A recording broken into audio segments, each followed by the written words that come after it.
আমাদের বাংলাদেশের অনেক সাধারণ শ্রমিক সৌদি আরব সহ মধ্যপ্রাচ্যের বিভিন্ন রাষ্ট্রে বিপদে আছেন। তার অন্যতম কারণ হচ্ছে তারা পরিবারের হাল ধরার জন্য দালালের খপ্পরে পড়ে বিদেশে আসেন, কিন্তু দালাল তাদের কাছ থেকে মোটা অঙ্কের টাকা নিয়ে বিপদের মুখে ফেলে দেয় সকল প্রবাসীদেরকে।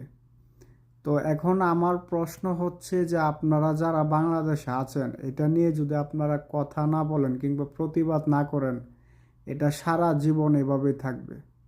আজকে যুগের পর যুগ এটা এভাবেই চলতেছে, অথচ কারো এটা নিয়ে কোনো কথা কিংবা কোনো প্রতিবাদী কণ্ঠ নাই।